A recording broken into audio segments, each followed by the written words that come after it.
മദ്രാസ് റെജിമെന്റിന്റെ 250ാമത് സ്ഥാപക ദിനാഘോഷത്തിന്റെ ഭാഗമായി 2ാം ബറ്റാലിയന്റെ നേതൃത്വത്തിൽ സംഘടിപ്പിച്ച വീർ യാത്ര അനുസ്മരണ bike rally Kerala governor flag off ചെയ്തു. പാങ്ങോട് സൈനിക കേന്ദ്ര മേധാവി brigadier Anurag Upadhyaya, Madras regiment commanding officer colonel Avinash Kumar Singh, സൈനിക ഉദ്യോഗസ്ഥർ, സൈനികർ, വിരമിച്ച സൈനികർ എന്നിവരും ചടങ്ങിൽ സന്നിഹിതരായിരുന്നു.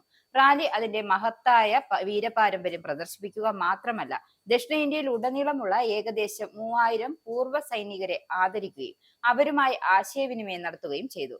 പാങ്ങോട് സൈനിക കേന്ദ്രത്തിൽ നിന്നും ആരംഭിച്ച ബൈക്ക് റാലി 2 ആഴ്ചയ്ക്കുള്ളിൽ കൊച്ചി, പാലക്കാട്, കോയമ്പത്തൂർ, ഊട്ടി, തിരുച്ചി വഴി തഞ്ചാവൂർ എത്തുകയും മധുരൈ, തിരുനെൽവേലി, കന്യാകുമാരി വഴി തിരുവനന്തപുരത്ത് തിരിച്ചെത്തുകയും ചെയ്യും. കേരളത്തിലെയും തമിഴ്നാട്ടിലെയും 23 സ്ഥലങ്ങളിലായി 1350 കിലോമീറ്റർ റാലി സഞ്ചരിക്കും. 25 സൈനികരുമായി ആരംഭിച്ച റാലിയിൽ യാത്രാമധ്യേ 40-ലധികം സൈനികരും അണിചേരും.